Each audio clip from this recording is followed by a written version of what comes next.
Good evening, everyone. I'd like to welcome you to the special call budget review meeting today. And I will now turn things over. I don't have much to do during this meeting because it's all up to you guys to present to us. So I'll now turn it over to you, Mrs. Fury. Thank you, Madam Chair.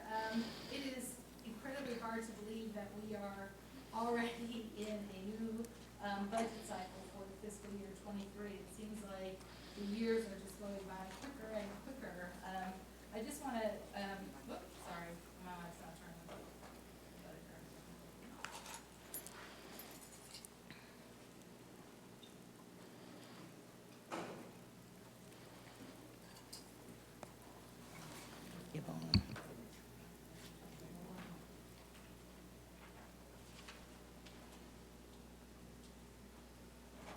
If everybody would go ahead and turn their mic on because I don't see There we go. Perfect. Got it. other Point. people's Thank mic you. on either.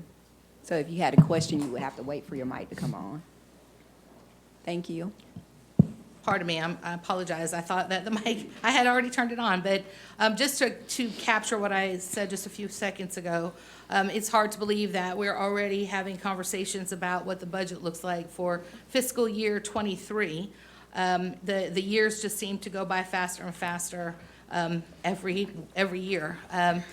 I want to just thank our executive support team and our district office team and our principals and our teachers and everyone who has had a hand in the development of a potential budget that we will share with the board today for feedback, for information, for opportunity for adjustment, and just to have conversation about where we think we might go and potentially what adjustments we might be able to make looking forward to fiscal year 23. My hope is that fiscal year 23 will start off fabulously. We anticipated this school year to be a lot simpler than the previous school year, and unfortunately, it was not. It was just as challenging as the year before, and so we're hoping that with all the supports we have in place and with the hopefully the continuation of not seeing as much of the pandemic, we will have a fabulous start to fiscal year 23. This team has worked hard on preparation of the budget, and the teams that support the folks in this room today have worked for several months, actually, in an effort to try to identify that which is best practice and things that we have in place that we wish to continue, and things that we've identified as opportunities to go in a different pathway. So with that being said, our executive financial manager, Eric Robinson, is the person who will lead us through today's presentation, and we'll be able to entertain questions and have conversation as we prepare for next school year. So thank you. Good afternoon. Today, I will be presenting the proposed fiscal year 23 budget for your consideration. And so first, I want to start by going over some of the revenue highlights. Our general fund budget is composed of state and local revenue. And so for fiscal year 21 and 22, as you see in the chart there, the percentage in each category remain unchanged at 64% for state revenue and 36% for local revenue. For fiscal year 23, we do see a slight shift in those percentages, with the state revenue representing 61% of the budget and the local revenue representing 39% of the budget. And so there are several reasons for this shift. And so first I want to talk about the state revenue. Overall, for fiscal year 23, we are going to see a slight decrease in our state revenue. We did have a full restoration of the amended formula adjustment from fiscal year 22, which was about $4.3 million. However, we are going to see an increase in our local fair share, which ultimately is a decrease for revenue, and we are going to see a significant decrease in our equalization funding. And so we know that both the local fair share and the equalization funding are tied directly to our tax digest. So as our tax digest goes up, our local fair share will also go up, and our equalization funding will go down. And so that's what we see happening this year. On the local side of things, in this fiscal year 23 budget, we did have to estimate what we think our property tax digest will look like, because at this time, or at the time that we were preparing the budget, the digest information, it was not ready. So we did our best to do an estimate, and we estimate the tax digest to grow by about 10%, and that is based on an average over the past 8 years of 8.2%. So we did an estimate of 10% for the tax digest. And so if we go over to the next slide, here is a breakdown of our Qbe revenue, which is our largest portion of state revenue. We have just a little bit of state grants that are not included in here, but is not significant. The Qbe revenue is the majority of the state revenue. So on the first line there, you see Qbe state earnings. And this is a comparison for fiscal year 23 compared to fiscal year 22. And there's an increase there of $2.6 million. And most of that is attributed to the $2,000 that the governor approved in his budget for raises for the Qbe funded positions. And so the next line you see there is the local fair share. And we have an increase of almost $1.4 million. And again, that is a result of increases in our digest. And then our equalization is going to decrease by about $5.6 million. And that is also due to increases in our digest. And then you see there where we will not have an amended formula adjustment for fiscal year 23. So overall, we're looking at a net decrease of about $31,000 for our Qbe revenue.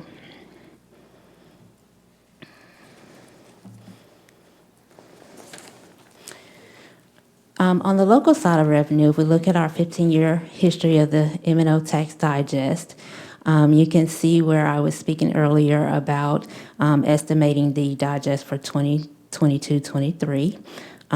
It is estimated at $3.8 billion, and at a millage rate of 18.288, it would generate a gross tax of $69.8 million. And again, the estimate was derived from the average of the last 8 years, which that is the point where the digest began to increase each year.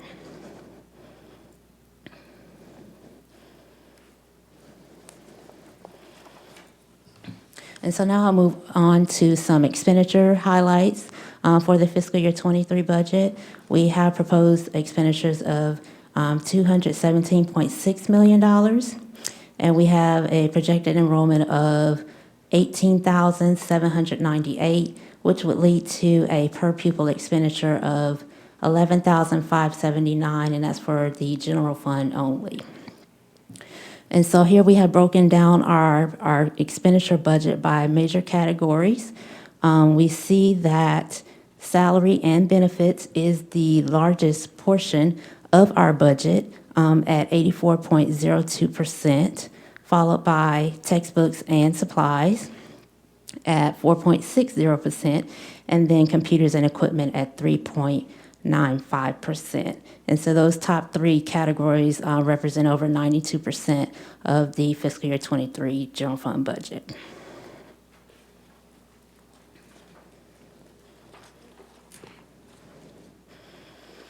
And we have further broken down the salary and benefits category so that you can see how the salary and benefits are separated by function. And so the largest portion of our salary and benefits go towards instruction, which means that this portion of salary and benefits are for our teachers, our paraprofessionals, our substitutes. The second largest portion is our school administration, which is our principals, our assistant principals, our school clerks, and our bookkeepers, followed by pupil services, which is our counselors, our social workers, our nurses, psychologists, and our prevention and intervention specialists. And so all of those are school-level staff, and the top three represent just over 82% of our salary and benefits.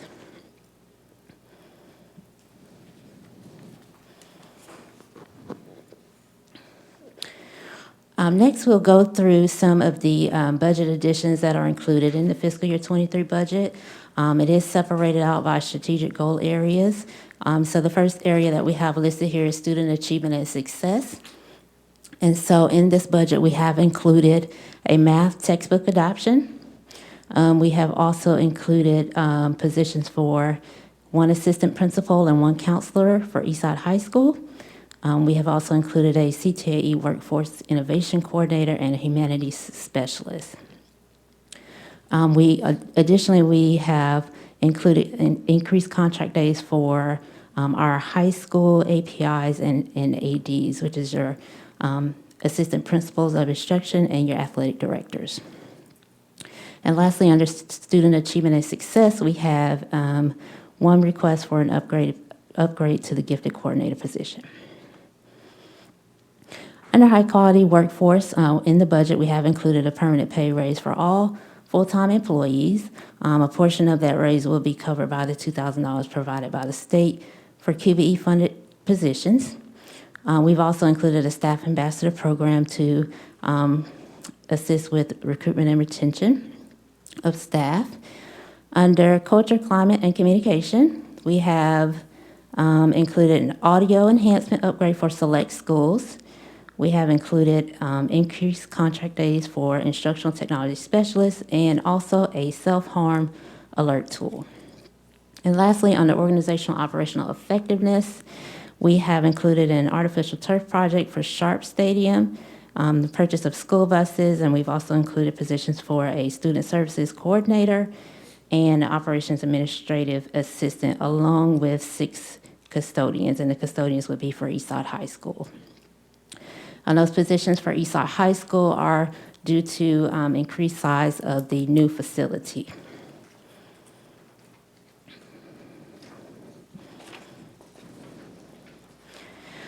Here we have a slide that shows the expenditures and millage rate comparisons to other school districts for fiscal year 21, which is the latest year that is completed. We're still in fiscal year 22 right now. So for fiscal year 21, the per pupil expenditure for Newton County was $11,304. And we had, that was at the millage rate of 18.288. That put us third from the bottom in terms of per pupil expenditures in comparison to the districts listed here.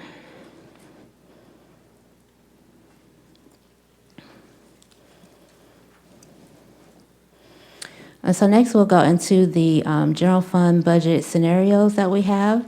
There are 4 charts included in this presentation.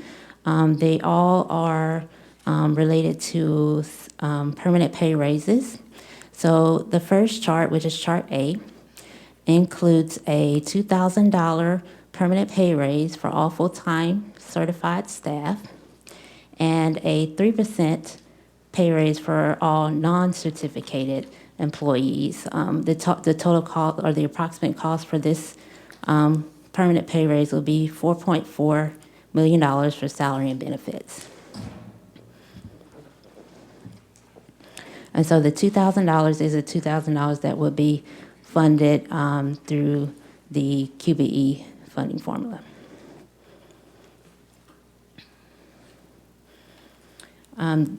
All the charts include an estimated 4% increase in revenue, and they also include on the expenditures a 2% increase, although it does not look like it, but it is there. When you get to fiscal year 24, on the expense side of things, we did take out those expenditures that are one-time expenditures.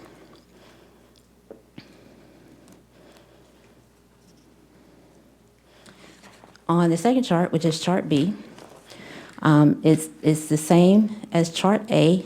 as far as the $2,000 and the 3%. The additional thing that is added here is an additional 2% permanent pay raise for all employees. So in this chart, it would mean that the certificated employees would receive $2,000 plus 2%, and the non-certificated employees would receive a total of 5%, which is 3% plus the 2%. And so this would be an additional cost. The additional 2% would be an additional $2.68 million for salary and benefits. And so we're going to build on these charts as we go. So keep in mind, chart B, the total will be 5% pay increase. As we go to chart C, the total pay increase will be 6%. So we would do $2,000 for all certificated employees and 3% for non-certificated, and then we would add an additional 3% for all employees. And that approximate cost for the additional 3% is a little bit over $4 million.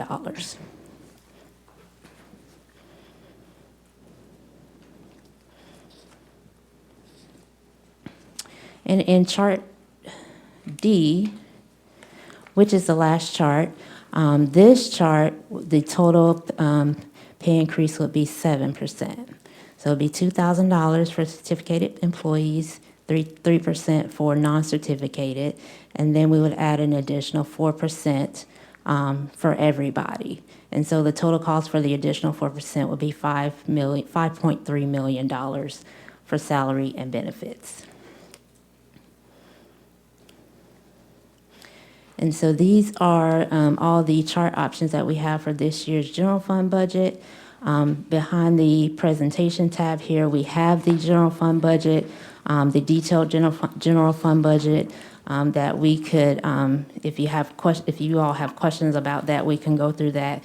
And then behind there's the SPLOST budget. If you have questions about that, we can go through that as well. Madam Chair, may I make a comment? Absolutely. Thank you.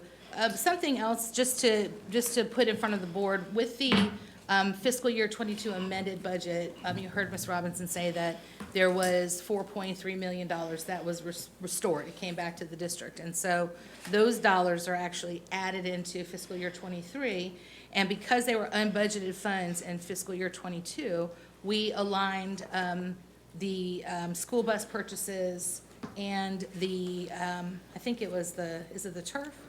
The turf out of those unbudgeted funds. So that is in an effort to try to accomplish some of the conversation that we've had about raising SHARP out of the SPLOST. So all of it would come from SPLOST, but we have this opportunity, since we did not budget that $4.3 million, to try to accomplish the purchase of school buses and the turfing of SHARP Field using those additional dollars. And so we're really grateful that the legislative, under the gold dome, all of the legislature made that determination to add those dollars back to us. And we feel like that's a good use of our $4.3 million to continue to upgrade our transportation fleet, and also to accomplish some of the tasks that we had been talking about accomplishing via SPLOST.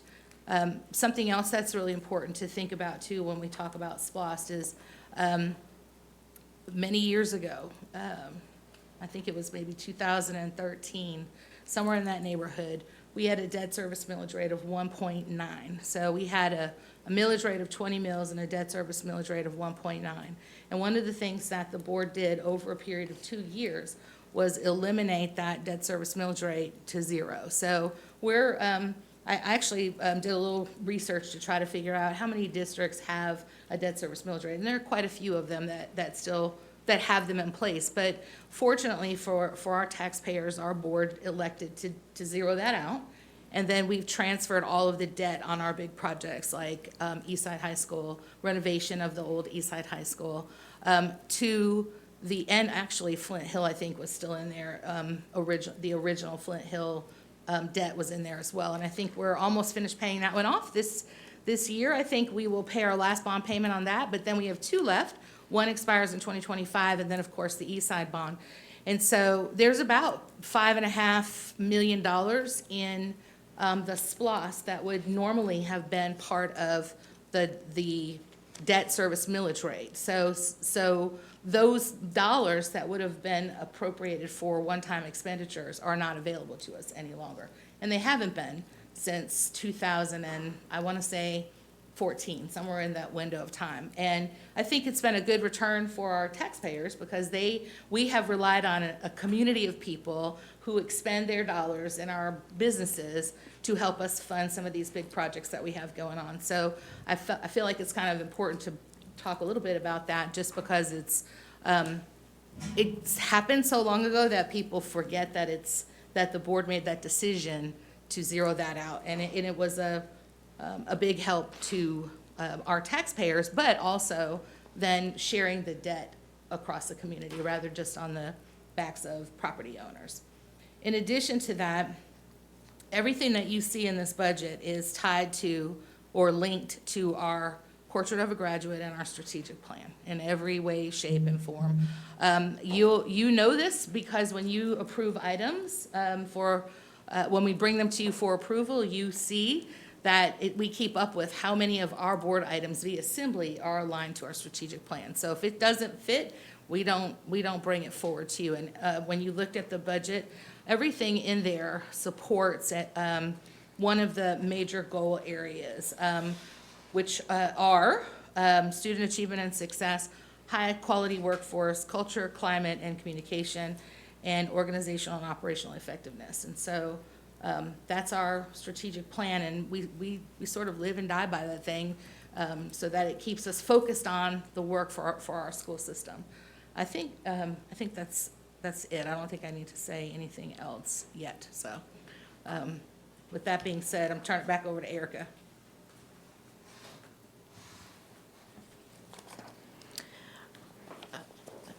I've concluded my presentation, so at this time we can go through or look at the line-by-line budget, and if there are questions that any of you have, we can take those questions now. Excuse me, you say we ask questions now? Yes. For the sake of clarity, we're using the number 2,000, and that number bounces all over the state, and it's a governor's number, the $2,000 been referenced. Can we make a distinction between the $2,000 that the governor is talking about and the $2,000 that we're using in our budget for clarity? It's the same. It's one and the same. The $2,000 that the governor has included in his budget is the $2,000 that we're going to pass along to those that he included it for. Okay. I'm assuming that there's assumption that it won't come from the local budget. This is something that the governor is going to fund, the $2,000. So why would that be an impact on our budget here? That's I'm trying to get the public to understand the difference like we're talking here. That's what I'm trying to do. I don't know if I'm successful at it. Yes, it makes sense what you said. The $2,000 is coming to the district in our Qbe Formula. So in order to keep track of it, that's what we're saying. It's the $2,000 from the governor, but we're receiving it, so we're also expending it. That's why it's in the document the way it is. And we still call it the $2,000 because it's really based on the salary schedule from the state salary schedule, and those dollars are being added to the state salary schedule, which then shifts everybody across the continuum on the state salary schedule for those people who are eligible for that $2,000. And so we're going to receive those dollars, Mr. Johnson, and then we're going to expend those dollars. That's why it's in the budget the way it's written. Okay, another clarity. You're saying those people who are eligible for the $2,000. Who are the people who are not eligible, and how will we get funding for those people if they're going to get funding? Those that are not eligible, we would have to cover those through our local revenue. So The $2,000 would be added to our certificated pay scale. And so those that are on the certificated pay scale, the majority of them, everybody would get it because they're on the scale, but we wouldn't get funding for everybody. We would get funding for the majority of the people because we don't earn funding for every single certificated person. So to answer your question, so you've got two categories or classifications of people, certificated and classified. And the certificated people are the ones who will receive the $2,000. The classified staff are not included in that $2,000. And our historical work in our district is that we recognize the value of all of our employees. And because of that, we include our classified staff in anything that results in a pay increase. And so what we did, Mr. Johnson, is we took that $2,000 and we looked at what is that equivalent to on an average teacher's salary, and it's about 3%. And so we said, okay, if that's about 3%, then you cross over, and now what are we gonna do for our classified staff? 3%. So that makes it sort of equal, even. Everybody's gonna get 3%. Certificated get the $2,000 that will be set in the salary schedule from the governor and his promise of the 5, the total, the last part. And then the classified staff members, that will come from our local revenue, our local digest dollars. And so then what we did from there is we realized that as a school system, we are competing with school systems around us. And so fortunately, I had the great benefit of being able to sit with a bunch of superintendents at the Georgia School Superintendents Association meeting and sort of ask a few little questions about what are you doing? What are you thinking? What are your plans? Because, you know, our goal has always been to move our salaries up. And we have salary studies and we get them to a place, and now the whole boat is going up. And so we want to be competitive with the districts around us. And so people are looking at 8.5% pay raises. Some people are looking at doubling the $2,000, so making a $4,000 investment for all staff members. And so we took a different look. We said, okay, we're going to figure out how to make it as close to equal as possible, and then add on top of that. That's why you have these different propositions. You've got one that's just the 3%, the 2,000, and then the 3% for classified. And then the next one says, okay, everybody's gonna do that. So we're saying, can you add to that 2%, which then makes the whole thing 5. And then we said, okay, 5% gets us here. We actually started with 5%. And then we heard more information and we said, okay, let's look at 7%. What happens when we use 7%? Because that's gonna be that bottom 3 plus 4 for classified, and then 4% on top of the 2,004 certificated. And then we know y'all, and so you like lots of choices and you like middle ground. So then we came back and said, what about between 5 and 7?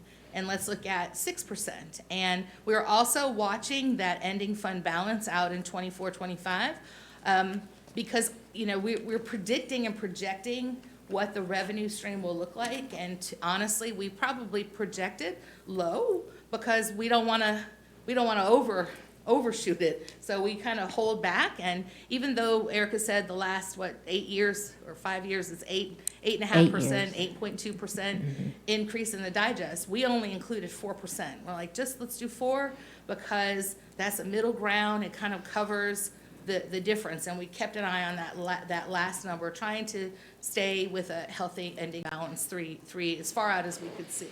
And even then, it's still a projection.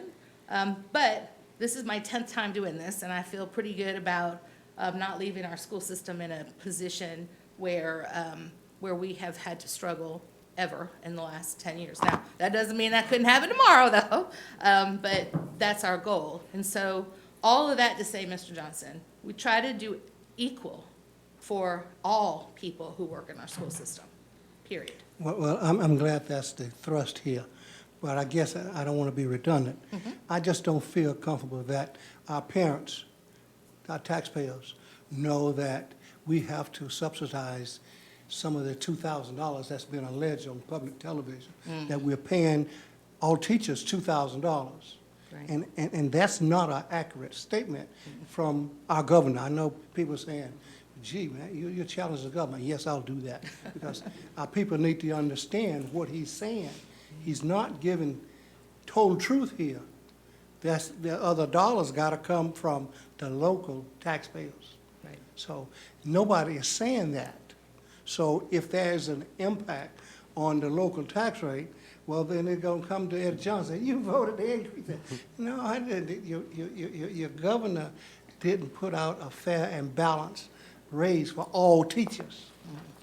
And that's the key to it. So that's what I'm trying to get across, so it won't be using a negative word, covered up in our dealings with the budget and the taxpayers' dollars here. Yeah, absolutely. Thank you. And I just want to agree, like, I agree, I'm glad that we're looking at it across the board for all employees. Just for a point of clarity, because I'm not sure, I don't remember, I didn't hear all the stuff. I know he went on public television and said he's going to give a pay raise to all teachers, which are the certificated staff, right? So it's not that he's not being true to his word, it's just not all the employees, and we value all the employees the same. That's why we're going to figure out how to do that. And you're right, that comes out of local taxpayer dollars, so that we can make sure all employees are treated equally. Is that a fair assessment? The $2,000 is tied to certificated employees and the QBE allocation document. So if we're listed on there, so we employ people that may not be on the QBE allocation document, maybe the lower class size.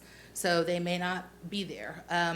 The QBE document says we should have, a system our size should have 6 assistant superintendents. We got 3 chiefs, right? So it works both ways. So we've added some and we've taken some away to come up with a balanced look. So not every person is on that QBE document. So you have to come up with the difference there. And then none of our non-certificated, our classified staff are included on the QBE document. So you've got to pick up that whole entire group. So, and that's how it's done. Yeah. And I think it's important to add, because a lot of people don't know, and I mean, we're speaking language that we know, that QBE Yes. document and formula is extremely old and outdated from the 1990s. And so we are being paid per student from a formula from 1990. 85. We're 85. Worse, 1985. So. There's work to be done, for sure. Right. So I think people don't understand that the dollars that we get for students still does not equate what we really should be getting for students. The other thing is, Ms. Robinson, or Ms. Fury, if you guys don't mind, while we may understand this, other people may not, when you're talking about like certified staff or certificated staff versus the other, I appreciate the options. I always ask for options, various options and choices for us. I appreciate that. But if you would kind of list out the 3% and 2% people. So one of the things that we try to do or always do is to pay those people who are not included. We try to award every staff, like you said. So I'm asking you to list out who that would include. We may know that, but there may be other people who are not listening. For example, a bus driver may be saying, oh, well, they're going to give it to the teachers, but not us. But actually, you are on this thing in the other staff. So if you would list that out for me so that they will know who they are, which is really all other employees. Right. But sometimes people need to hear specifically their name or job category be called. Okay.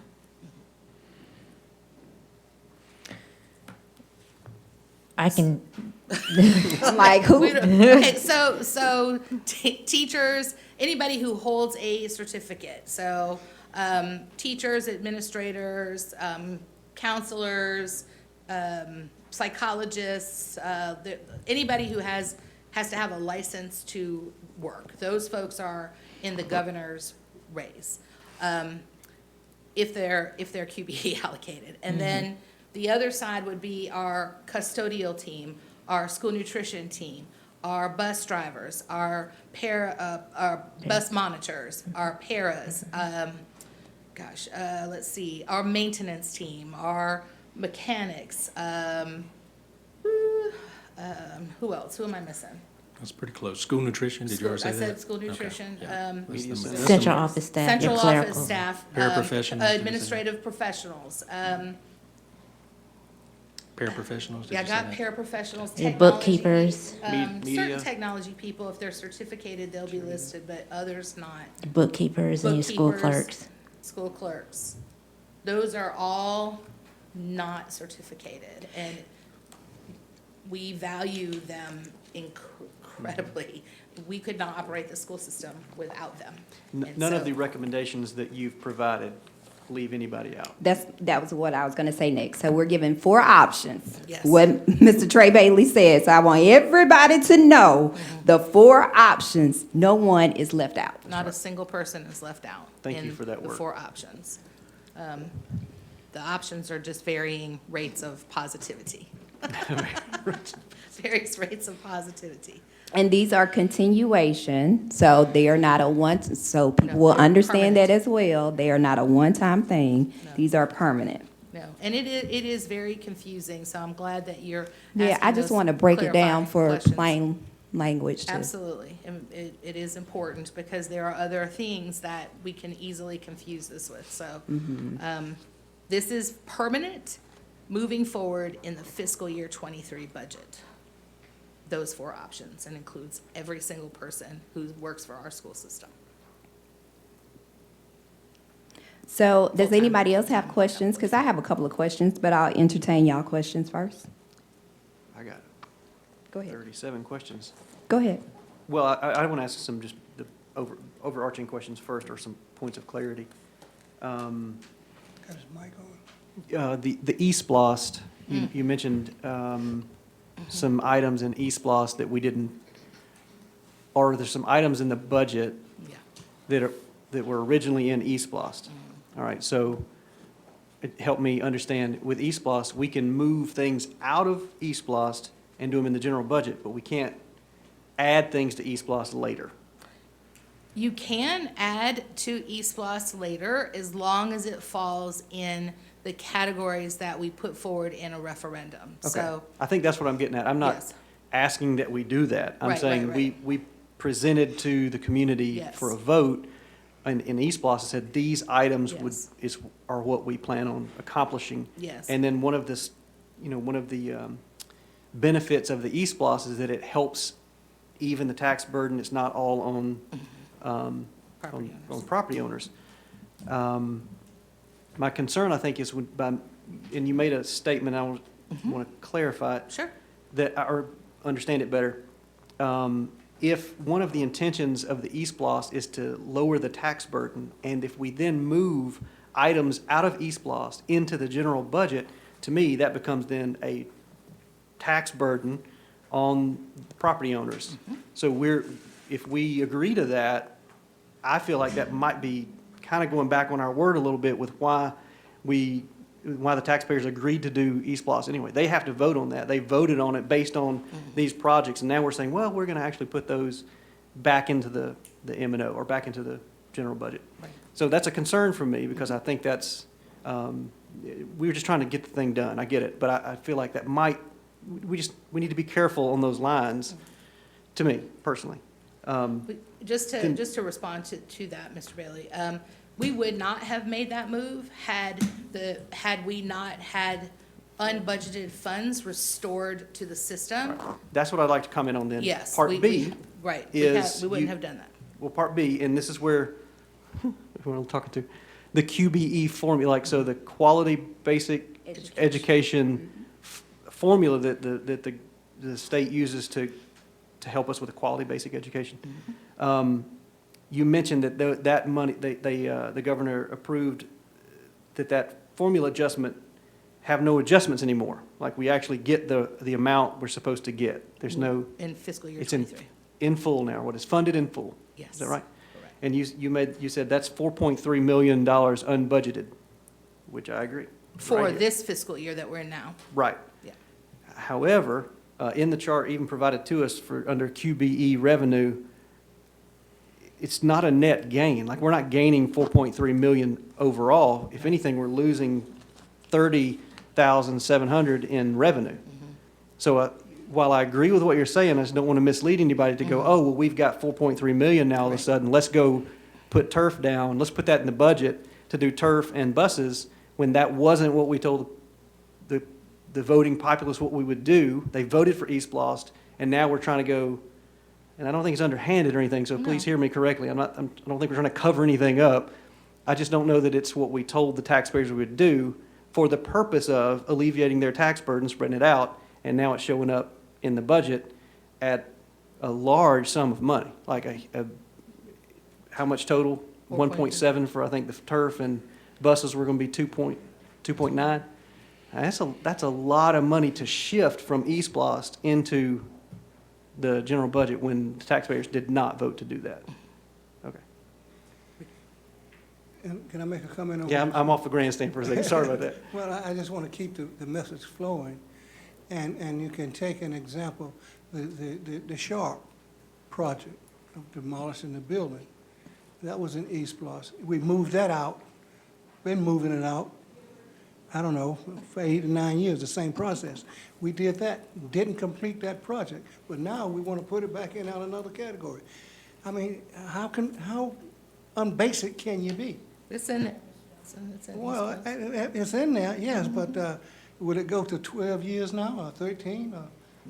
It's gonna be done this year, what? I have no confidence. That's what I'm getting at. We've moved it around for years, so now has it found a happy home? right there. Yes, indeed.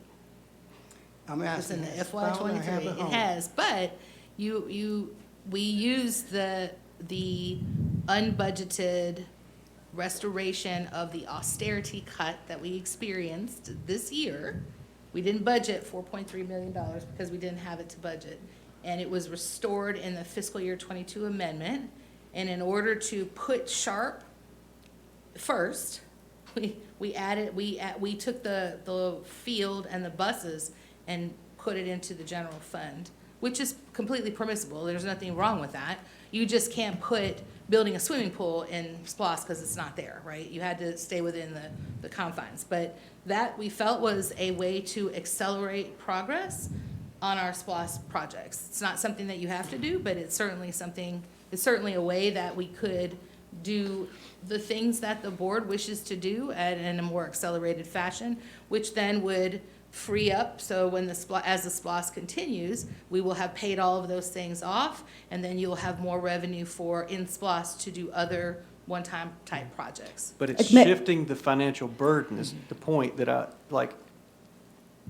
don't think we should do that. Okay. Like, we shouldn't shift the financial burden after we told the taxpayers we wouldn't do that. And now we're doing it. And again, I don't think it's underhanded.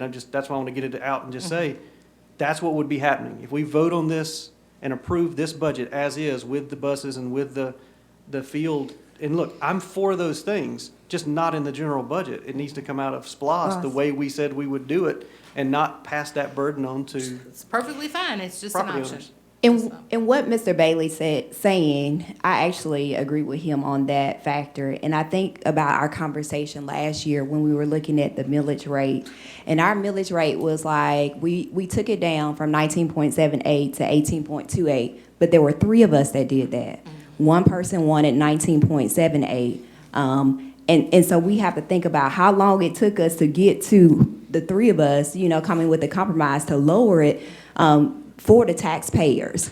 And then the other thing, so my concern is when we get ready to have that conversation again, it might be 3 of us again, or 2, or it could be 1, 2, and you're not doing what you're promising the taxpayers, which is looking at that millage rate, lowering the burden for them.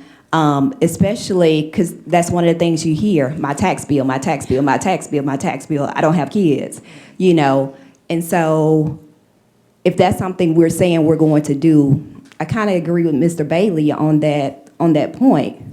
Again, and when we get back to those summer meetings, my concern is, again, that was a long conversation for us to get to the 18.28, which is the lowest it's ever been in 10, 12 years. Since 2008. Yeah. In 2008, it was 18.21 mils. And hopefully your digest will continue to grow. So if this is something that we could help, especially senior citizens, and I know we're looking at a number of things, if this is a way we can help the tax burden of the people in the community, then I agree with Mr. Bailey on that. I mean, again, I just think about that long conversation last year. And Yes, and I was talking all the way.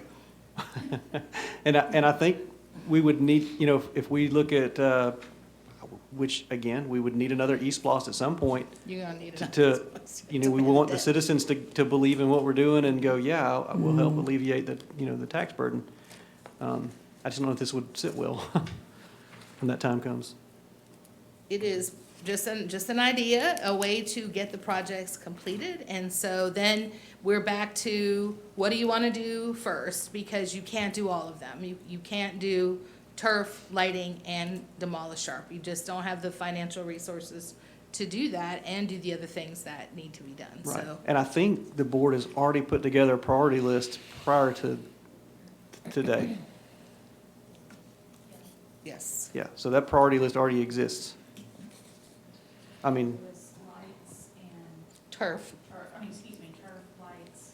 sharp, and then parking. And we're good with all that. We're good, But we're the- good. We're trying to definitely look at utilizing money that we just didn't have before. We didn't have it, so we've got it back. So, Mike, I'm sorry. No, I was just gonna say that cuts out the demolition again. So just letting Mr. Johnson know that kicking that can down the road a little bit. Well, see, That- It's that's keeping my it in problem. SPLOST. We've been kicking it down the road for 8 years. Right. It's about time to get Longer in than stock.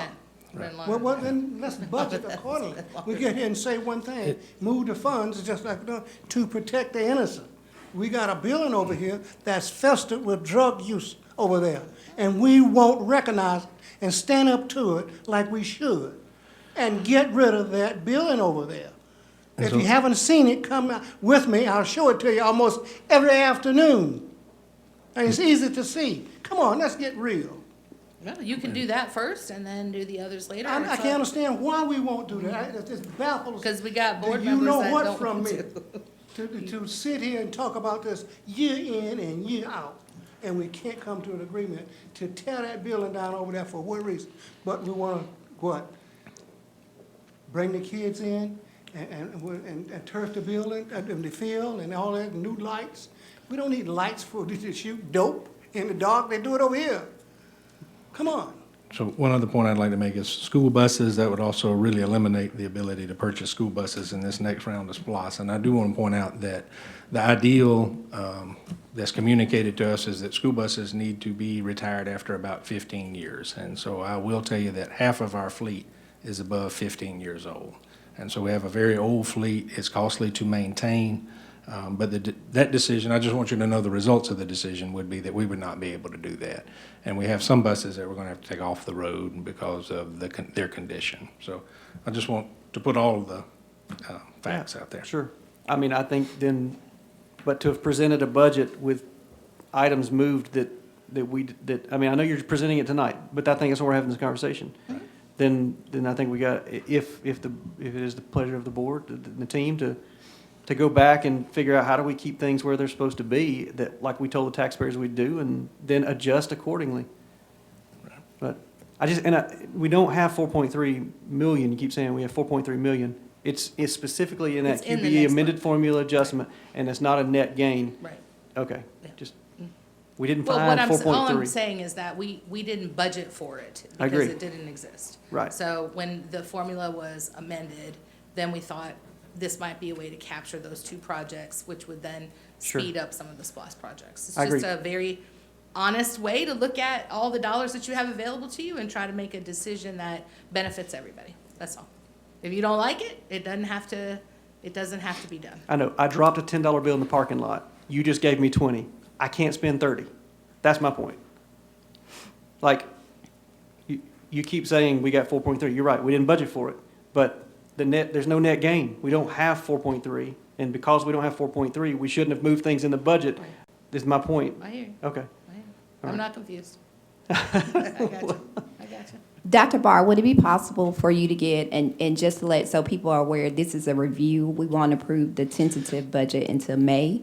So we have plenty of time to make adjustments. You guys bring things back. Is it possible for you to get that fleet list for us so that we can see, I mean, like just a number, the data, so we can see how many buses like need to be retired out and what they're looking for? Out of 193 buses, there are 80 that are over 15 years old. Okay, well, you know it by heart. Okay.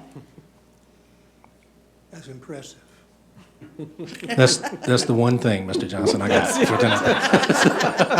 But I heard him say it. Mark that down. Okay, other questions? I got a couple. I'm trying to get you. Go ahead, Mr. Bray. Look like you got some more. Well, I don't want to monopolize the time either, and I really kind of need some guidance on how many questions I need to ask and how many not to ask. I don't want to be here all night, but just general statement. This year, FY22, we're on pace to spend $12 million more than we project to collect in revenue, according to the information. In our projection now that we're talking about tonight, FY23, is we're going to spend $20.3 million more than we collect in revenue. And that's the part that I feel we kind of keep coming back to, that I can't, like, the average person at home hears we're spending more than we collect. How do you maintain that long term? And the answer is you can't. I mean, we can't live that way at home. We shouldn't be able to live that way in our public school system. And so that's my concern, is that year over year, we're showing these, that we're going to spend more money than we collect in revenue. And, you know, it just seems like basic logic. Just doing the math, we'll have if we continue at this rate of spending more than we collect in revenue, we'll expend the entire savings fund balance by 2024, if you keep the same rate. So it doesn't seem fiscally responsible, especially in the current financial outlook. I mean, we just don't, and I know I don't mean to be a doomsdayer, but there's certainly a situation now when inflation is at an all-time high, and I just can't personally justify spending more money than we are collecting. We all lived through everyone in here lived through the, mid-2000, late 2000 year course correction or recession, whatever you want to call it, and we can probably debate the economics, but I think fiscally responsible conservative approach is to spend less than you collect. To do otherwise just seems risky, and I know you can raise the millage rate and then you won't. Yeah, well, all right. Right. Could you say that again in the microphone? Because that's right, yeah. the other approach, Yeah, is yeah. raise taxes. Yeah. So we could raise taxes and then everything balances out. Yeah. But I'm not suggesting that we do that. I'm just saying that. I know, but that's the answer. What we're trying to do is we're trying to continue to lower the millage rate, and you're running an organization that has 2,700 or 2,600 employees, 18,000 students, and competes with districts all the way around for staff, and also has, the prospect of, thank goodness, we have strong economic development in our community and the anticipation of people moving into our homes. So we really anticipate the digest in and of itself at 18.288 mils, which is what the budget is built upon, will be sufficient given those prognosis, the prognostications of the future. I talked to the tax assessor. I mean, Eric and I sat down and talked with them. The other thing that you've got competing is your senior citizens who wish to have increased tax exemptions. And I'm just going to say here, we need to look at that very closely, because there are school systems that have full exemption for senior citizens who did that 30 years ago and who are paying heavily for that now. And I want you as a board to have the information that you need to make a decision, because what decisions you make today will impact us 30 years from now when we're not in these seats doing this work. And we've got to get the information that we just don't have at our fingertips right now. And so we want to take into consideration our senior citizens and look at how we can continue to support them. Right now, our exemption is income-based, and I don't know if everyone in our senior citizen community takes advantage of the senior citizen exemption, but what I do know is 5,400 and 6 of them do. And it is income-based, and it's a $30,000 reduction in the assessed property value. And again, I don't know, the senior citizen population in our community is 13.3%. And according to the Atlanta Regional Commission, 2 things are gonna happen in Newton County. School system will grow, and elderly population will as well. And as the elderly population, our senior citizens continues to expand, you will not gain those dollars. They will not be available to you. And so I want us to be able to make a really solid decision that benefits everyone long-term. So you got to balance that and then try to keep your system in a progressive position to do the things that it needs to do. And that's what our budget proposes. I understand what your point of view is, and I greatly appreciate it. And we do everything we can to try to trim, cut, not do, but we also have to do things that are good for kids. I mean, when you look at our portrait of a graduate, we want to make sure that our kids are able to do all of those things and that we are able to meet the letter of our strategic plan, and that's what we've prepared. That doesn't mean that we can't go back and look at it, and we will. We already have. We've already started that revisiting, and we'll make some changes even after we speak tonight. Things that we have decided will be probably good things to maybe put in a holding pattern. So we're hearing you, and we're going to do everything we can to try to make sure that everything that's in our budget is accounted for, and that's what we're doing. So, but I appreciate everything that you say and your viewpoint. I have a question. So I want to go to the budget additions, actually. So on that tab or that slide, I want to talk about some of the things that's on here, or I have questions about. Skipping down to strategic point number 2, I definitely agree with the pay raise for all employees. So, and again, our options includes everybody. Yes. One of the things highlighted is it is very hard to get people in education or to get people, even if they're not educators, to come work for a school system because the pay is so low. Other thing is surrounding counties do have attractive rates right now, and so they're stealing our people. So I definitely agree with that in order to keep our people and really quality people, because these are the people that are giving instruction. We got to pay them, and to support people, we got to have drivers and school lunch workers. So I definitely agree with that. The staff ambassador program, that's the recruitment and retention program for referrals, like for employees. What else does that include? Good evening. We're actually going to be proposing that we have staff ambassadors that can represent the district at recruiting events and also help to serve as a good individuals to help with retention. So it would be probably about 20 people that we would select. We've already started identifying individuals who are interested, and from that, we're going to select individuals who can help serve in those roles. It is a new program that's been implemented and suggested by our Recruitment and Retention Committee. Okay, so then my next question for that is, I'm guessing that you're identifying classroom teachers to work in these positions? It would be all types of employees. So All types of even, yeah, employees. we could have it could be a bus driver, anyone who's interested, and based on the qualities that they have and exhibit, that we would want to use them to basically just help talk up the school district and help promote a positive image in terms of working for the district and why someone should come and work for us. At recruitment fairs? It could be recruitment fairs or other events that we're going to have. We're also having pop-up hiring events. Okay. And so those may be somewhere out in the community where we would need individuals who would be able to do that for us as well. Okay, so I'm going somewhere. If it's during the school day, during the school week, what is the plan to have somebody sub in their position, and that there's not missed instruction time or anything like that from the students? It would, Or- they would typically be helping us on events that are outside of their work hours. Okay. So if it's something in the evening, and then we also have Saturday events sometimes, so it would be something outside of that where they would be paid for that time. Okay, perfect. My other question is on, still staying on that same slide. I have a question about the additions for Eastside High School, and I know it's going to be a larger building. However, the student enrollment size should be still around the same size. So is there really a need to increase some of these things here, like the 6 custodians? Is that in addition to the custodians that they have? Yeah, they have a low number of custodians right now. I think it's 4 or 5. So that is the minimum need because of the square footage in the building and the acreage, that they're cleaning and maintaining.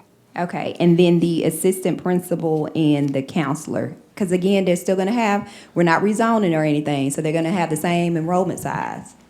That decision was still based on square footage. Okay. And so we based the approval of the request on square footage. So, okay, if it's based on square footage, and then they'll still have the enrollment size, same enrollment size, looking at equity, what will be the caseload of their student population per counselor compared to the other schools? Well, actually, the requests for these positions have been put forth each year for the past few years. So it will still be comparable proportionately, maybe not the exact number, but when you look at the percentage, then proportionately, then it will be comparable. Is it possible that you can provide me with that data so that I can look? I just don't want to be put in a situation where all of a sudden one school has an ease, if I can use that word, in the caseload with counselor per student ratio, and then our other schools, especially at the high school level, do not. Okay. Could someone help me just understand why we would employ an assistant principal based on square footage and not enrollment? Like, do we make that decision with students? Do we make that decision with principals? Is it just assistant principals? Like, why? I don't understand. The school got bigger, but the population didn't, but we added another staff member. There's a lot more ground to cover. And when you have 3 people coming from I don't know, it's double the size of the school that they're in now. I can't even imagine trying to get from one side of the school to the other when you only have 3 people, so. So is it just for assistant principals? Is It's my assistant question. principals, yeah. and That's the council. one we determined based on square footage. Yeah. And like Newton High School, they have square footage as well, but they also have the maximum, they're at their maximum population. So they will have more counselors than you would at Eastside, even though the square footage might be the same, but the enrollment is different. So, and hopefully there'll be more students enrolled at Eastside than in the past. The school will be built to hold more, so. And eventually 2,500 at some point in the future. My other question is on that same one, the increased contract days for high school for the assistant principal instruction and the athletic directors. That will change their contract days from what? 210 to 220. 10 more days? Okay. So that's going to increase their salary as well, right, with that 220. Have we looked at what districts around us are doing in terms of, I know we've done salary studies on other employees and stuff, but the API is a heavy position, a very important position. This is the person responsible for testing. You want to make sure testing is done properly, that that's going to be enrollment, everything for that day. It's a lot of work to that person to make sure the school system is not getting in trouble when it comes to testing. And we saw what has happened to systems before. And then the athletic directors, have we looked at the salaries surrounding us? Because those are both, even the athletic directors, that's a position that requires a lot. That person is having to stay after school the majority of the time, go to every single event, home and away, the majority of the time. maintenance, just checking on things?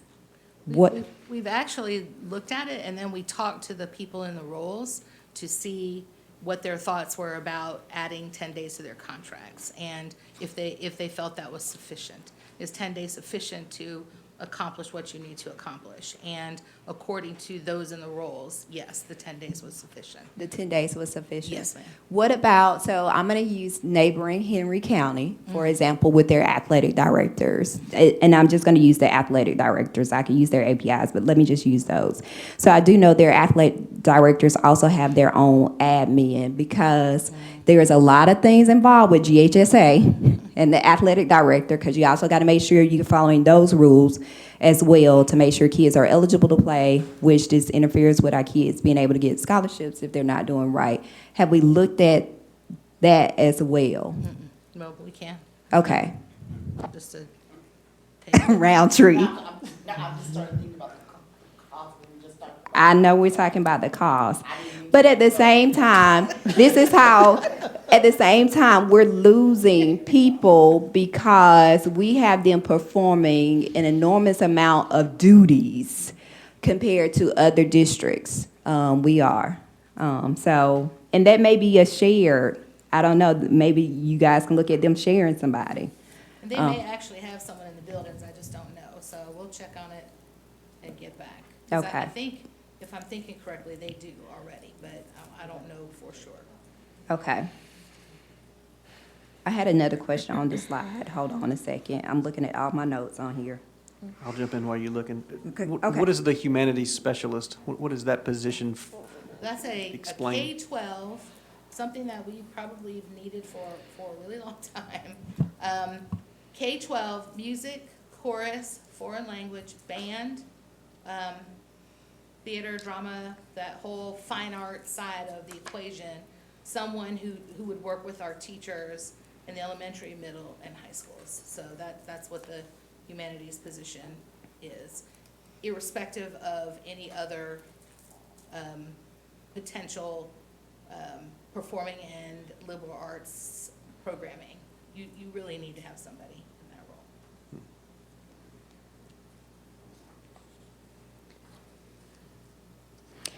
So my other question, oh, I'm sorry, go ahead. No, Ms. go ahead, go ahead. Is the audio enhancement upgrade for select schools?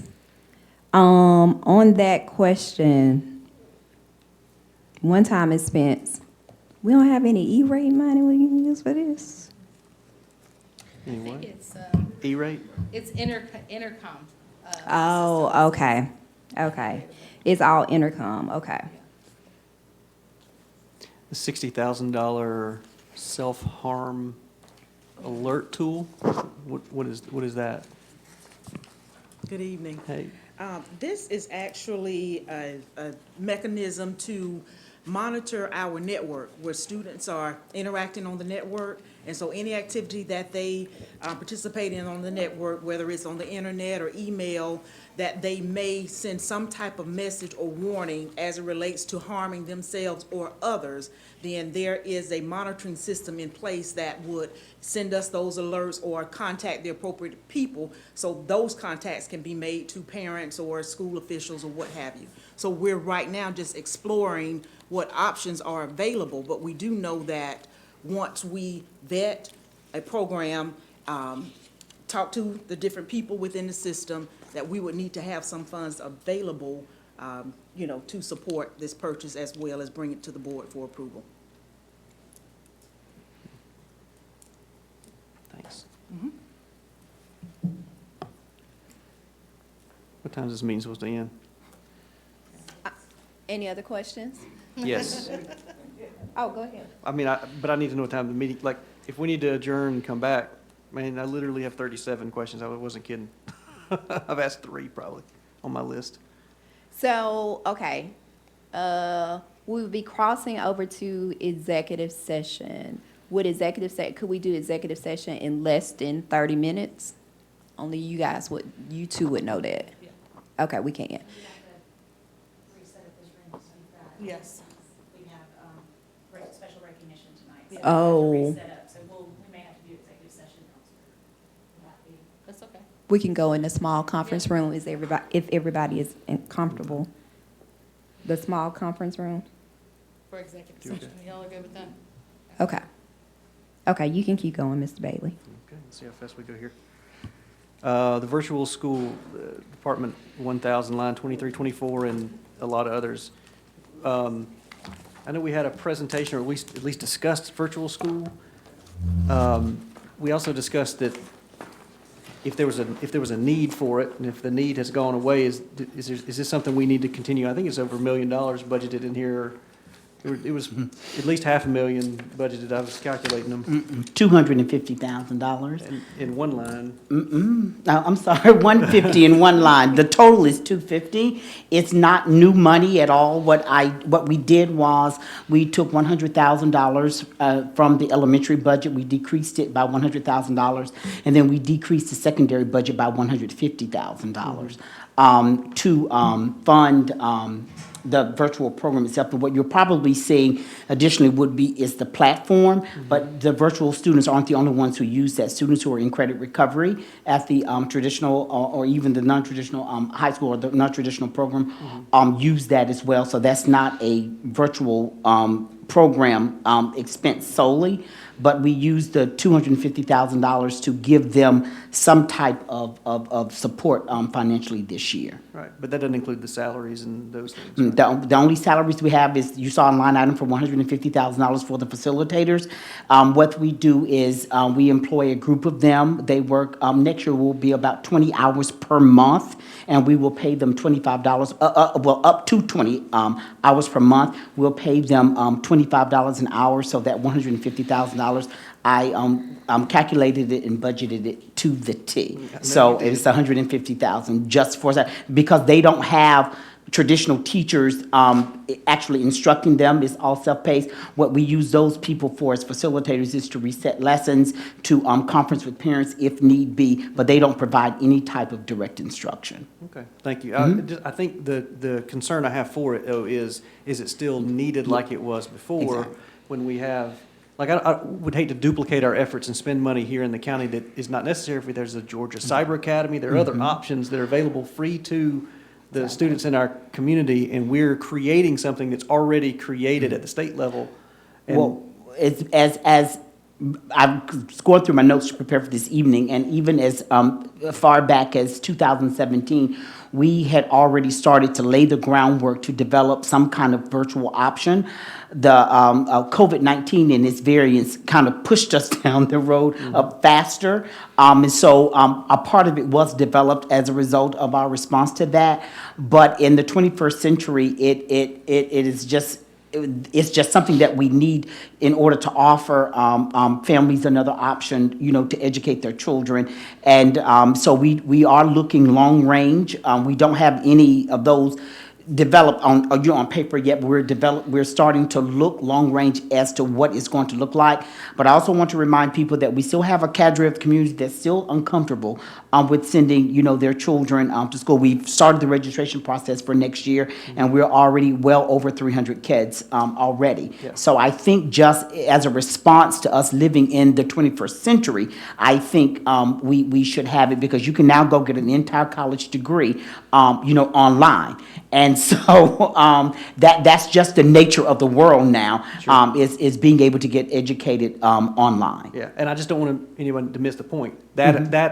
That option exists already currently. We don't have to have that specifically for Newton County. It's already available to Newton County students, correct, through the Georgia Cyber Academy. What we're doing is an add-on. We're recreating the program that already exists. That's my point. I'm not saying we should or shouldn't. No, I'm saying we shouldn't, because we don't need to recreate something. We're looking for every dollar we can find. So the next line item that I had questions about was $300,000 for virtual subs. And again, that's where I'm saying we're having a hard time getting subs now in the classroom. And like, boy, we could really use that funding to get subs if we needed them in the classroom. Pay our They are substitutes for- more money. They are for classroom teachers. It's the proximity learning. Remember, we brought that forward. And so when a teacher is out, rather than having a substitute who may not know the content, we hire proximity learning subs, and they're in our buildings already as certified bona fide classroom teachers, and they lead the classes. They're just not physically present. They're virtual. But there's somebody in the classroom. So it's not connected to the Okay. virtual school. Then I apologize. They're right, lines 23, 24, 29, and they're all together, so I assumed they were connected, so I apologize. Anybody else want to jump in? I got another few. We saw a decrease in the attendance at Rise Academy last year, and we talked about this, like the decrease. We talked about needing to if we're going to have that program, which is an incredible program, let's maximize, the enrollment there. I know that sounds weird to say that, but there are plenty of, I think, students in our base schools that could participate at Rise Academy if we allowed them to. And I just saw several increases in the budget for Rise Academy, and yet, I'm not making it up, I promise y'all. Huh? Dr. Thomas is going to explain that to you because it's under Student and Family Services Slash / Rise. Rise, because that is the title of the Program Department. area, and Program Dr. area. Benton is the director for both programs, and so the way it's listed in the budget is both programs are together, but it's not an increase for RISE. Actually, RISE has a decrease of $20,000 in the budget, so there's not anything that's an increase for RISE. Now, there are some items that are, we have had line items that are increased for Student and Family Services, yes, but there's not anything that's an increase for RISE. Okay. And then just to share with you, the RISE enrollment, it has increased since, I think, our last conversation, which was a couple of months ago. And then we still do have students that are participating in the tribunal process where, based on the results of the tribunal process, they may be eligible to attend RISE. So between now and the end of the year, RISE's enrollment may still increase. Okay. All right. Thank you again for the correction. I'm just reading the line items like they are, so it would be hard for me to. That's why we're having a meeting. And To that untangle some of decrease, those. that decrease in RISE was because we were not in school for like 2 years. So the kids kind of phased out. The So that's enrollment what- decrease. Right. That I think Mr. Bailey is referring to was, yes, ma'am. Yeah, I A just want to decrease make sure that's clear for the community because they'll take it and take it for something else. Okay. So I want to make sure it's clear that the school was not just sitting over there. Yes. That the decrease was because we had COVID and there was a whole year of virtual school where like half of the population was not in school. Yes. And then the next year, we were still kind of struggling with the same thing. And so those kids phased out of the years they were supposed to spend over there. Correct, thank you. So. Just when to we came also back- add to that, Ms. Henderson Baker, we also, RISE Academy is not only for students who come through the hearing process. We also have a placement committee that meets, and when students come to the district who's will be better served or best served in a Want a smaller non-traditional. setting where they can accumulate more credits quickly, we oftentimes recommend that they go there as well. So it's not an alternative school, it's an alternative way for educating kids. Some get there through a hearing process, other through a variety of, some kids just want to be at RISE. They like that structure, they work during the day, and they like to come in the evening. So we try to accommodate our students the best that we can. Okay, thank you. Lines 40, 41, 42, still in Department 1000. Looks like new costs for Canvas, Safari Montage, online instructional resources, $250,000. Just someone help. I didn't find where it washed 40, anywhere. 41 and 42? Yes, ma'am. They were actually moved, we had to, based on the function and object codes, we had to realign them based on the state function and object codes. So those line items, 40, 41, and 42, they were actually moved from 1,612 to 1,532. So they were previously in the budget, they are not new costs. All right, I'm gonna write that down. 1,000, say that again, the department code, 1,612, so that's where they were moved from. 1612? Are you saying Department 1000? No, function code 1,612. So just like 1,000-612, Mr. Bailey. Thank you. That's what I needed. That's where it lives now? That's That's where where, it was. yes, for FY '22. It was in line yes. 105, 107, and 108. There we go. That I can follow. Thank you. Y'all working with, I'm a little slow. Department 1000, line 123, what is, I don't know if I can say it. Gallopade. Yeah, that is, what we don't have social studies books, so that is a social studies, resource. We treat it like, a textbook, however, because we bring it every, 3 years. When you all approved it in 2019, it's time for the renewal because we purchased a 3-year subscription. Okay, so it's 400,000 for 3 years. Yes, sir. Okay. And actually, which is cheaper, because when you approved it in 2019, it was $441,000. So we got a better deal this time. So actually, there's a decrease. All right, and then, so that is right there with textbooks, then at Exactly. line 129, 133. Those are for the adoption of textbooks for math. We've not purchased a textbook for math since 2012. It was due to happen in 2018. However, the state has been into the throes of rewriting the math standards. They will be implemented for professional learning for teachers beginning in this next fiscal year, and then they will be fully implemented for teaching for FY24. So we have to budget the money in FY23 so that we can make the purchase so that the books will be here in time for the beginning of fall of the next fiscal year. And we do the entire K-12 adoption. So what has been allocated will be the financial span for the grade span. So we will do a K-12. I think also in that will be the books for health. It's time for us to adopt the health books as well. So they have been into the throes of their adoption this year. And so a recommendation will come before you to approve the adoption of it and then the purchase of it. But that has to be implemented for the incoming fiscal year. So we have math it would be FY23. So they'll need those at the beginning of FY23. I got you. But we will bring the item for the textbooks for FY24 this time next year. Mr. Roundtree, for clarity, because I That was a want lot. out, yeah, I want it spelled out, because Okay. somebody will take that too and run with it. Y'all know I like things spelled out. So when you say that the book so we haven't had math books since 2012. Exactly. But the board has adopted supplemental material. In the interim, board exactly has right. adopted programs and stuff like that. When new standards roll out, all of those are come before us for adoption to implement into the curriculum. Exactly. What we've done for the past 2 years, particularly at elementary, we have gone with, we were doing Envision, but they changed the name of the company. Now it's Savas. And so what we've done for the past 2 years is just purchase the resources from them. Some of those resources were discontinued, but the teachers would not have had anything.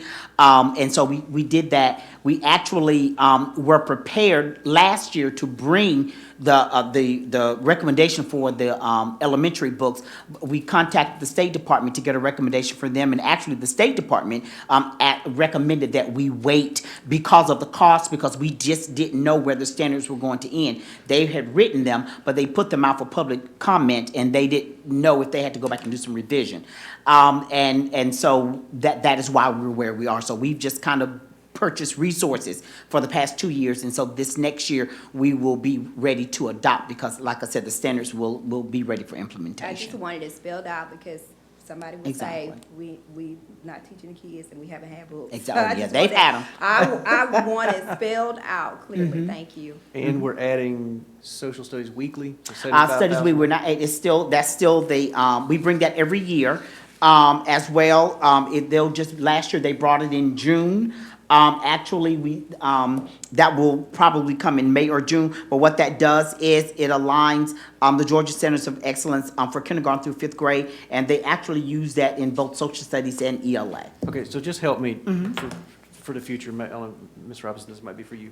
If it shows up as a new cost, so it's line item 138, it shows up as a new cost, how do I know it's not a repeating cost? Probably moved it from another function because there's a digital component with it. Let me see, 138, Studies Weekly, or it could have been, I know what I did. It was embedded in instructional resources for elementary, And so what, the money was always budgeted there, so that for clarity purposes, and they wouldn't, and so they wouldn't go and spend the money, not knowing what it was for. I had them to pull it out, so the $75,000 was actually, and I know you're gonna ask me where. Yep. But it was reduced, same thing with the change in the function there, it was reduced in another area of the budget. Okay. I just can't tell you from where. I will say for all of the departments that are within, the Division of Student Achievement and Success, we didn't increase funding at all. The only request that was new for us would have been the textbooks. But so and even with the reduction for the virtual programs, we still stayed within the confines of what those reductions left after we took the money. So we've tried to be very judicious. Okay, I would love to, when you find it, Okay, Let me know we'll where it find is where so it I can- was. Okay, do my due diligence is all. Thank you, though, for the explanation. yes. I do have a question, if I could jump in right quick. Line item 43. At some point, will we discuss this item again? I think it's an item that'll have to be discussed behind closed doors because it may involve legal issues, page 9. But I know we have discussed that item before with an agreement that we had.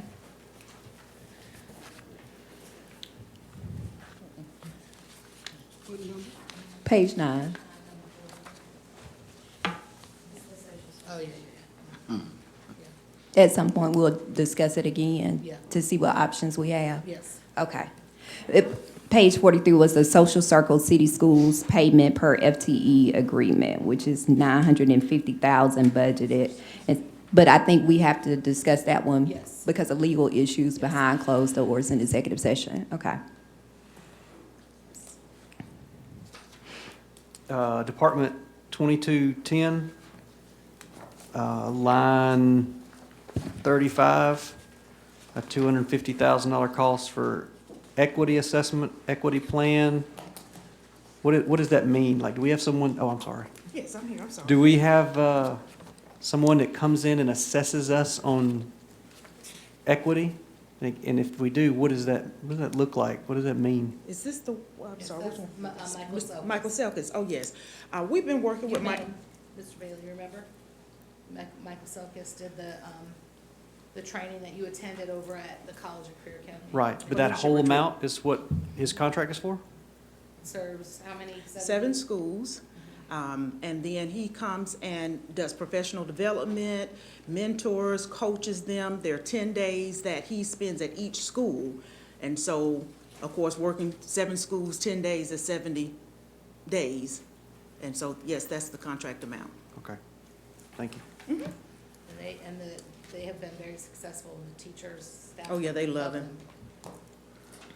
2210, line 40, just the Opportunity Community. I know, is this the Donna Beagle organization? It's just our effort to continue the opportunity community to do different things within the community, but we're not paying Donna Beal anything. Okay. So Dr. Thomas can. Yes. All right. And so I believe it's just $2,000 of funds, but what we do is we support community initiatives that our community would benefit from, like sometimes that we may need some staff to help distribute food for the food bank. So traditionally, we try to ask for volunteers for the school, but if, we don't have enough people that will be able to volunteer, then we may be able to pay someone a little stipend or something to that degree to help us so that we provide the service for the community. Okay, thanks.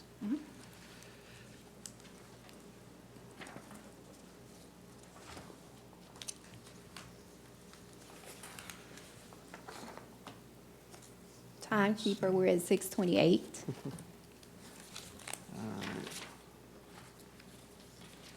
I had a question on 2210.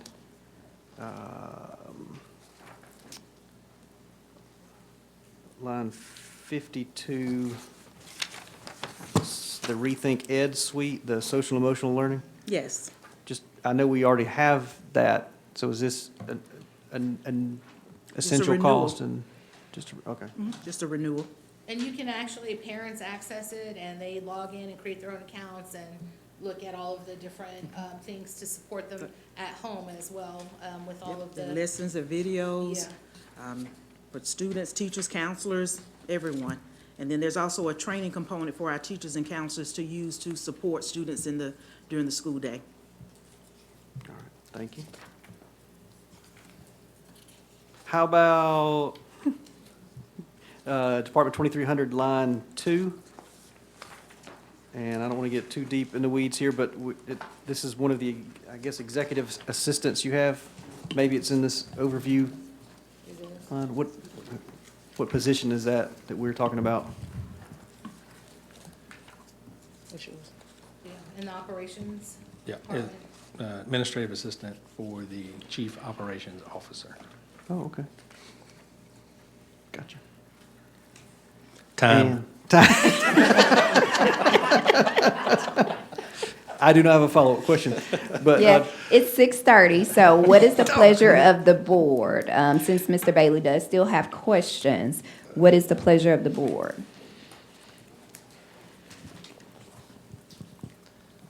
I can hit the highlights if you, I can go real fast. 5 minutes? I mean, the You tell. executive session, there's nothing major in executive session, so. Okay. Not Ms. Sanders, do you agree? Yeah, it's just standard. Okay, go ahead, Mr. Bailey. Okay, thanks. Department 2600, line 4. 2600, line 4. It's a cost of $85,000. 2,600? Yep, 2600. It's going to be around disinfecting the schools, another 85,000 for disinfecting the schools. While I could certainly understand in the midst of the pandemic that we would continue to have that cost, particularly when we had funds to do it. Now this is out of the general fund, and it doesn't appear to be currently that there's a need, as great a need as there was before, for that extra expense. Now, you're the expert, so. We're still doing some of that, particularly on school buses, because it really reduces other things such as the flu and other diseases that are transferred. So we think that's having a positive impact on our attendance rate. It's also, I doubt that we'll use all the funds, but it's also an act of being prepared for whatever is to come. So, Okay. I was gonna say, now, Mr. Bailey, people still get sick now. Well, I know, but we haven't spent it in the past, so I'm just, I want to just, We didn't know that. due diligence is all here. Thank you for the response. 2600, line 11. I know we kind of talked about this probably in a previous meeting. Landscaping and ground services jumped from 480,000 this fiscal year to a 767,000. I know we're adding additional footage at Eastside, but that's quite a significant jump. Not just, it doesn't seem like that's the same square footage price year over year. Something must have increased significantly. yeah. Well, there was, I think there are two factors there. The first is we added detention ponds, which we have not previously done, which are supposed to be maintained. So over the years, we've had to go back and cut down trees and those kind of things, and that really should not be the case. We should be really cutting grass in those ponds and just kind of cleaning them up. So it's an effort to correct that. And then secondly, market conditions have changed considerably since the last time we bid this out. So that's what I would offer in response to that. Thanks. And probably a Lawnmower better blades. product at the Yeah. end of the day than. All right, thanks. Mm-hmm. Department 2600, again, here we go. Line 44, there's a line about not being ADA compliant. Are we not ADA compliant with our We are- door closures everywhere? Because this is like an annual, let's do a few each year. Have we not finished that project? We are, well, let me answer the first part first. Okay. That we are ADA compliant, but only in the fact that we're grandfathered in because some of the buildings are really old. But as we go around and upgrade those doors, we do make them ADA compliant. So it's part of some ongoing work that we do. Okay, so not all entry doors, I would say by today's standard, no. okay. Now, does that need to be a budgeted item, or is that something in a capital? Like, should we not go ahead and get that work done, is what I'm saying? Yeah, and we are, I mean, but over time, I mean, it is complex work we're also adding vestibules and those kinds of things, so we're trying to align the work all at the same time for some efficiencies, cost efficiencies. Okay, thanks. Department 2700, who's the lucky person on this one? Erica. The line 8, it's just, we have a reimbursable, a line that says something about reimbursing $63,000 of reimbursable funds in the operating budget. I don't, do we typically budget reimbursed funds if it's an in and out? Yes, we do, because we have to pay the salaries at the district level. And so we budget the salaries here, and then when the schools actually pay, when they actually send us a check for that, we deposit it and record it as revenue. So in the miscellaneous revenue that's in the budget, there's an amount included to cover this same amount. Okay, that's a great explanation. So it's in other revenue. If I were looking for it where it's coming in, it's going to be other revenue. Great, thank you. Department 2700, line 19, our GSBA increase in our fleet insurance. It went up again. I feel like this has been a couple years. I don't think we have the final numbers on that. I believe that's a holding place right now. We anticipate, I believe, 5% increase in that, but that's not finalized as of yet. Okay. Well, I didn't do the math on the percentage, but that's $80,000 increase. I would just, can we bid our fleet insurance locally? And I've had agents actually request, hey, why do we not get a look at this? And is that something we can at least entertain? Yeah. If we just stay with GSBA, and look, I love GSBA, but if they continue to go up on the price year over year, at some point, like I would be as a consumer, I'm going to check prices with another insurance company, and then they're going to give me a better rate. Right. I think that's a more- Overly simplistic view. No, but I know it's a complex answer, so I'm going to need a little more time. But there's some things that we would want to consider about that before we move forward with that decision. And So I've we'd heard be some at- of that about rebates and things like that. Yeah, the cost may not be the cost, because we do get reimbursed if we don't use all of the fund money. So we just need to look at that. Yeah. If that's the direction you all would like to go in. Well, my only concern is it's budgeted. Right. So when it's a hard budgeted number, that's what, we're now got to build revenue. Right. We're gonna make tax decisions based on that number. I'd hate for it to be a placeholder, I think is what I'm saying. Right, If we yeah. could get a hard bid and know what that is. Yeah, I'm not sure when that comes in. But We should have it before we approve the final budget, and so we can adjust that number once we get the quote. Yeah, but that'll be from GSBA. Do we have time to get other bids? If not, can we at least shoot for that for FY I think that's something to 2024? look at for the next fiscal year. Yeah. Okay. Ms. Henderson Baker, you don't forget anything. Will you remember that Dr. Barr said that next year? Y'all know my memory is, I'm just glad y'all know my memory is If I like don't- impeccable. If I don't write it down, I'm not gonna remember. Okay, Ms. Baker, remember this. Dr. Barr, Hey, yes, sir. remember this, Ms. Baker. I'm looking for, I don't see it, maybe you can help me out, the cost that we're incurring, contracting out mechanic labor. I don't know. I'd have to look that up for you. I don't have that figure right now. For contracted It should be in the labor budget, outside. Yeah, I think, let me look. Hold on, Mr. Johnson. Eric, is there a specific line item for that? I don't think. We talked about it one time.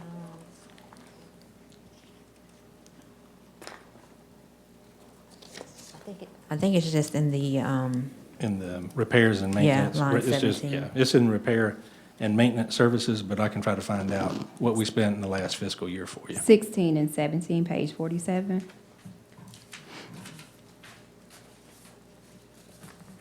I could have been saying page numbers all the time. You didn't see the page So numbers? it's on 47, line 17, you say?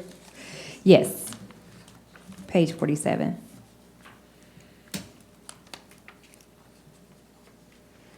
I mean, that's one we should go after and try to reduce. It's manageable from my view.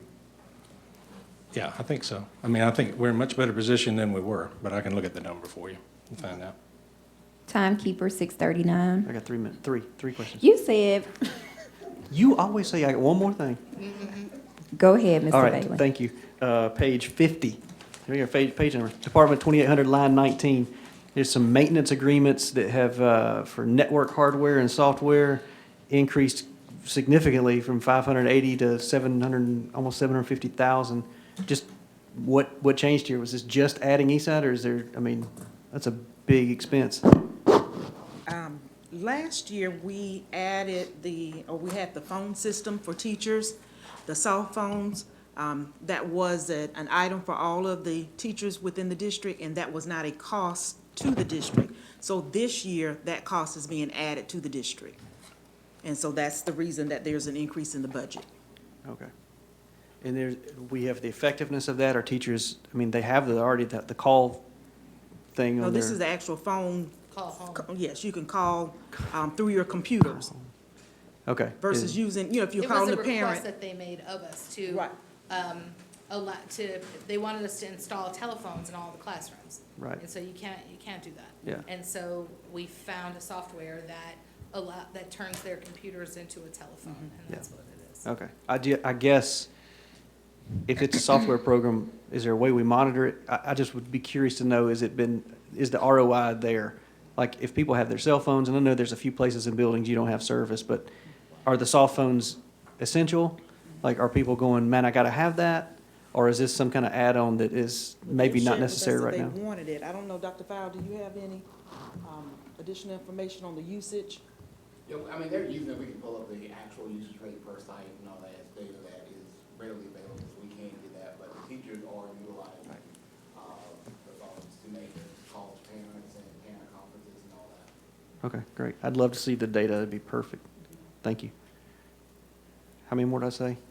Three. Can we get a 3. presentation on the retention? There's two different things, retention committee and staff ambassadors. We've had a discussion, but I don't think we've seen anything about what exactly that is. And is there a need for two separate things? They're new costs in the budget is why they jumped out is all. Well, we actually combined recruitment and retention committee. That work has already been going on. It started in 2019.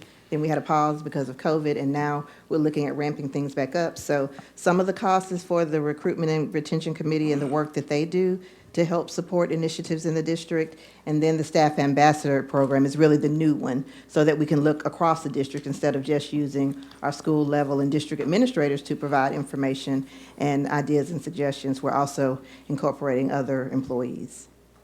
So I don't think it requires two different presentations, so it's, that staff ambassadors was recommended based on the work of the recruitment and retention committee. Okay, and how many FTE do we have in the Human Resources Department? We have 7, including myself, that would be 8.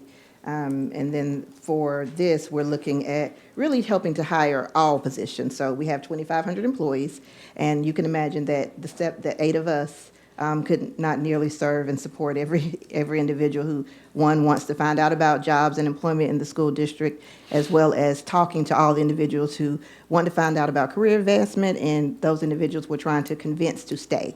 So those conversations could go on forever if it was just the 8 of us doing all the work. Thanks. And thank you for what you're doing to retain the ones we have. 6:42. I'm done. I got a few I'll email you guys later, just stuff that might help with the budget. Not big, when I can't figure it out on my own and I have to ask, there's 3 or 4 different things that are listed. It's just hard to know what increased and what didn't increase. Technology-related supplies, 2,800, line 60. It's no cost last year, and now we just have a $30,000 flat technology cost. I have that right quick. Oh, okay.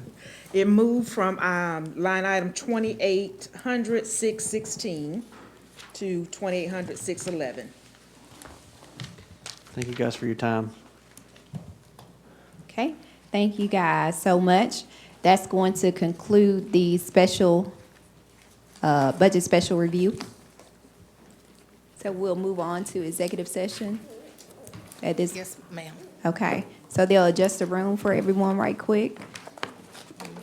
Do we need to go? Yeah, we can in here. Can I have a motion to go into executive session, please? Okay. It's been moved in second. All in favor? Aye. Okay, thank you.